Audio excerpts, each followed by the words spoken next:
So this is video 2 of our Year 11 summer preparation. Okay, and we go straight into one of these questions. Now, I've seen 3 of these questions in the last 4 or 5 years on the GCSE paper, so it is a question the examiner quite likes asking. It says, in a reaction, 0.48 grams of magnesium. Let's write that on top of there, 0.48, 0.48. There's our magnesium. 0.48, decorate the equation. I always tell my students to decorate the equation.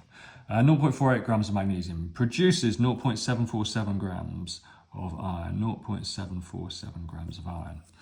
Which equation represents the reaction taking place? Now, if we look at this equation 1, I've got 3 moles of magnesium there, and that makes 2 moles of iron. And if we look at equation 2, I've got 1 mole of magnesium, no number before the Mg, makes 1 mole of iron. Okay, so we've got different stoichiometry in both of these equations.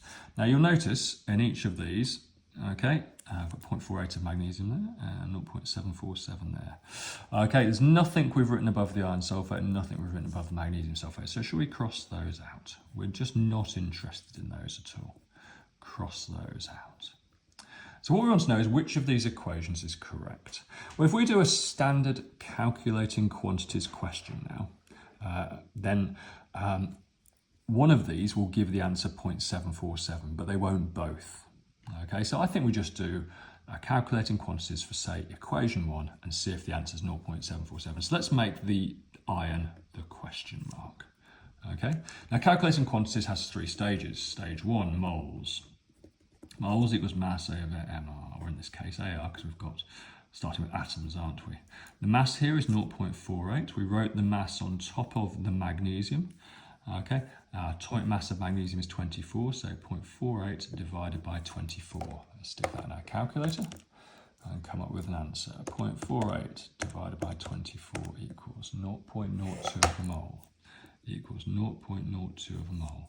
That's stage 1 done. Stage 2, stoichiometry. Stoichiometry is the big numbers. Okay, now stoichiometry for this one's going to be dead easy because there's a 1 there and there's a 1 there. But we're not doing that one. We're going to do this top one where the stoichiometry is much harder. This says 3 magnesiums, so we write out the part of the equation we haven't crossed out. 3 magnesiums makes 2 irons. 2 irons. So mathematically, how do we turn the number 3 into the number 2?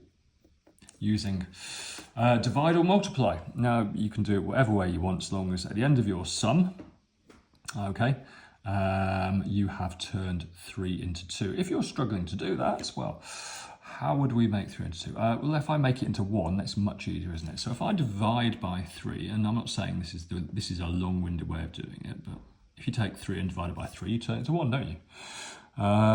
That's not 2, but how do we turn 1 into 2? We multiply by 2. Multiply by 2. So that stoichiometry is about as hard as it gets. 3 divided by 3 is 1 times 2 is 2. So if we put 3 into a calculator, divide by 3, multiply by 2, it will give the answer 2. So that is the stoichiometry here. Okay, we don't start with 3 moles, we start with 0.02 moles. So let's put the arrow going over here now. Whatever we wrote on this arrow, let's write it on this arrow. Divided by 3, multiply by 2, and it will give the answer there. Yes, there's plenty of other ways to do it. And mathematically, this is a long-winded way, but hopefully it's possibly one of the easier ways to understand. If you understand it a different way, do it a different way. So 0.02, we wrote divide by 3 times 2, didn't we? So divide by 3 times by 2 equals, and the answer is 0.0133 moles. So 0.0133 moles. Okay, now again, don't round me at calculation because they will never get the right answer. Final stage, moles. We need to rearrange the moles equation to make mass the subject. Mass equals moles times AR. It's atomic mass here because I've got iron. Okay, so we need the atomic mass of iron in stage 3, which is 56. There's 56. There's our moles here, so let's take this across. 0.013. Now, if that equals 0.747, equation 1 is right.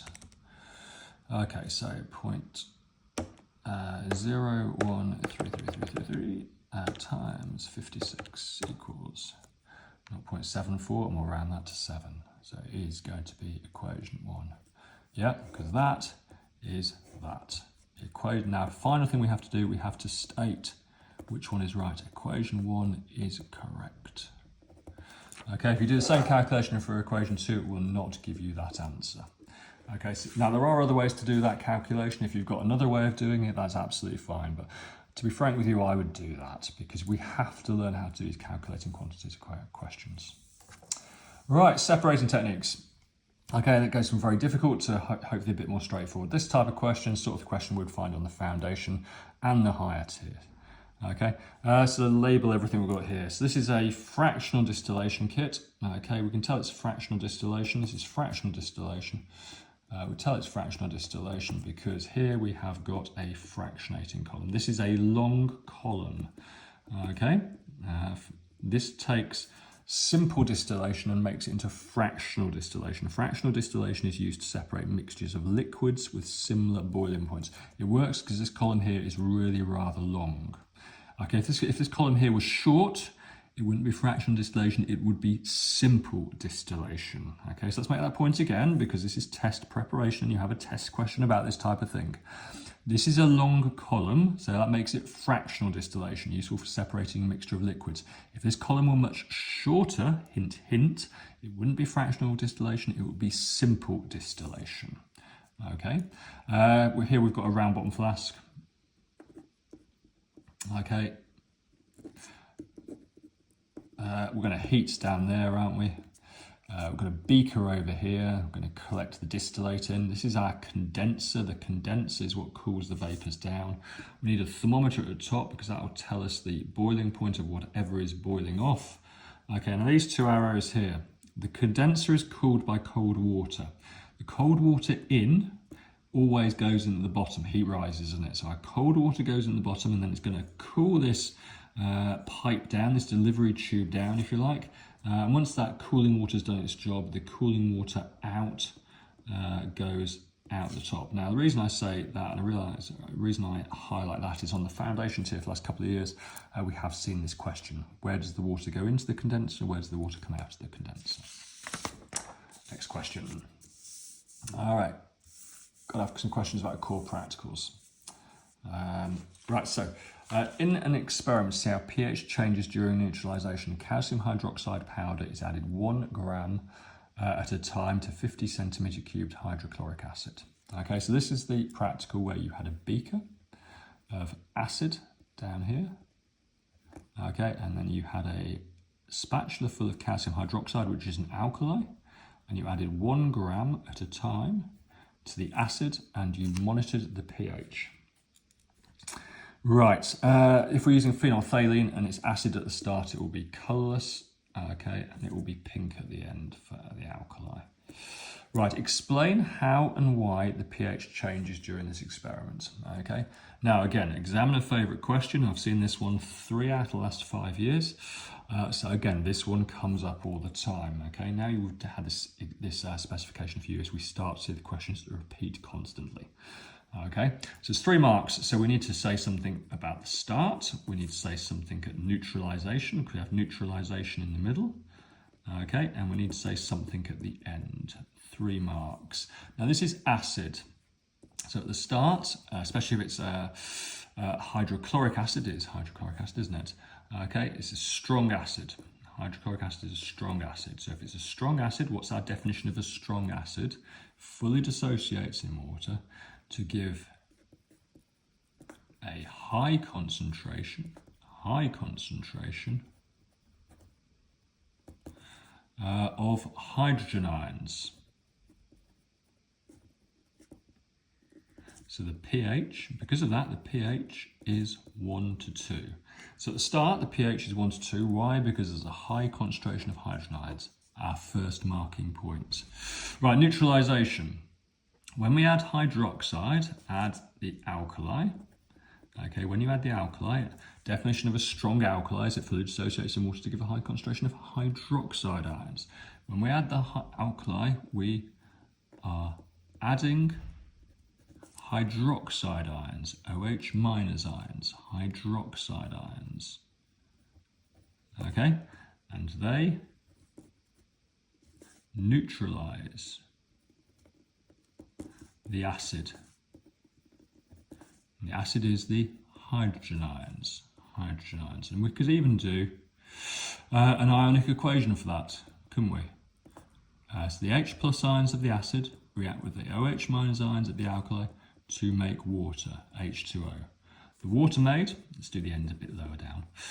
The water has a pH of 7. Okay, so the water here, pH 7, hence it's neutral. Right at the end, excess hydroxide is added. So if we're adding excess hydroxide, that's the OH minus ions, pH raises above 7 to 12. Okay, and there's our final third marking point. So at the start, lots of hydrogen ions, H plus ions. In the middle, they've reacted to make water, which is neutral. At the end, we've got excess hydroxides. The pH rises to 12. Very, very common question. 1 centimetre cubed of acid with a pH of 2 is made up to a decimetre cubed with water. So we're making 1 centimetre cubed up to a decimetre cubed. Now, in a decimetre cubed, there are 1,000 centimetre cubed. So what this question is saying is we're taking 1 centimetre cubed of acid and we're diluting it, adding water to it to make it 1,000. So how many times do we have to dilute 1 to make it to 1,000? So if we dilute it 10 times, we'd have 10 centimetre cubed, wouldn't we? So 10 times makes 10 centimetre cubed. If we dilute it another 10 times, we'd have 100 centimetre cubed. 10 times 10 is 100, isn't it? 1 turns into 100. If we dilute it another 10 times, okay, we turn 100 into 1,000. So 10 times 10 times 10 is 1,000 times. Okay, so what's the pH of the new solution? Well, when we dilute acids 10 times, the pH moves from 2 to 3.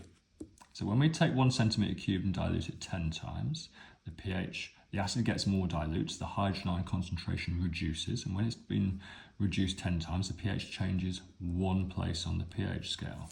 So to change another 10 times, from 10 to 100, the pH is going to go to 4, okay, and then to go to the final 10 times to 1,000, the pH is going to go to 5. So when we dilute 1 centimetre cubed to 1,000 centimetre cubed, the pH rises from 2 to 5. The pH of the new solution is 5. pH 5. Test for hydrogen. Okay, every year. Every year the examiner loves asking about gas tests, and we've just got to learn all our gas tests. There are always 2-mark questions. We've got hydrogen, we've got oxygen, we've got carbon dioxide. There are always 2-mark questions. The first mark is for the test. Test for hydrogen is lit splint. Okay, if you just say lit splint, you'll get 1 mark. And the second test is for the result. So what happens when we put a lit splint in hydrogen? We get a squeaky pop. So if you just say, as lots of my students do, the squeaky pop test, they're right, but they'll just get 1 mark. You need to say lit splint, squeaky pop. Test for oxygen. The test is glowing splint. Glowing splint. And the glowing splint in oxygen will relight. Okay, so you have to say relight and glowing splint for 2 marks. Test for carbon dioxide. Bubble through lime water. That is the test. What is the result? The lime water goes cloudy, or you could say milky. I always write cloudy. Okay. Final couple of questions. Write the half equation for the formation of chlorine from chloride ions. Okay, so again, if we're not sure what ion the chlorine forms, check the periodic table. Periodic table always gives us that. So here's chlorine. Chlorine's in group 7. So if it's in group 7, it's got 7 electrons on its outer shell. What does it want to do to get a full outer shell? It wants to gain 1 electron. Okay, so if it gains an electron, the chloride ion is Cl-. And it's going to form chlorine, Cl2. Okay, chlorine's a diatomic molecule, so we have to put the 2 after it. Atoms always hang around on their own apart from the 7 that are diatomic, and chlorine is one of those 7. Okay, so now we've got that part of the half equation, we need to balance it because one chloride ion cannot make two chlorine atoms in that molecule. So we're going to need two chloride ions. So if you've got that far, you've got 1 mark out of 2. Okay, so all we need to do is just write down here what we start with. Chloride ions. What does it form? Chlorine. There. That's 1 mark out of 2. Now, electrolysis is all about electrons. Okay, so does the chloride ion have to gain electrons or lose electrons to turn into the chlorine molecule? Well, this is atomic chlorine, if you like, or the chlorine molecule, elemental chlorine, I should say, it's probably better. Elemental chlorine. Now, the products of electrolysis, the elements of electrolysis are always neutrally charged. So the ions, the charged atoms, turn into neutral molecules, or neutral atoms. This is a molecule. So neutral molecules. Okay, so it's got to lose this negative charge. Now, the currency for electrolysis is electrons, and electrons are negative. So we can see here the chloride ion has got too many electrons, and it's got to lose that electron. So it's got to, so if it's going to lose the electron is going to be produced. So the electron is going to be shaken off, and we're going to write it on this side of the half equation. Okay, if this is, say for example, this was a small child, and in its pocket there was this extra electron. If we shook the small child upside down, the electron would drop out at the end, and it will be produced, wouldn't it? That's what's happening here. The electron is being shaken off the chloride ion, producing these neutral chlorine molecules, and there's our electron over there. Now this is almost perfect, but not quite. One Cl- ion is going to drop 1 electron, but we've got 2 chloride ions, so that's going to have to drop 2 electrons. Write a half equation for the formation of copper. Formation of, so formation, arrow, formation of copper, Cu. Copper is an atom, and therefore it's neutrally charged. From copper, 2 ions. That 2 there tells us a charge on the copper ion, Cu2+. Metals are always positive, so if there's a Roman numeral, it tells you how many positives there are. So how do we turn copper into copper ions into copper metal? Okay, it's got 2 positive charges here. The currency is electrons, so is this going to gain electrons or lose electrons? Answer here is it's going to gain electrons. Because this is positively charged, it's going to need electrons to make it neutral. If you can't see that, you could, if you want, look at the periodic table and find copper's got 29 protons.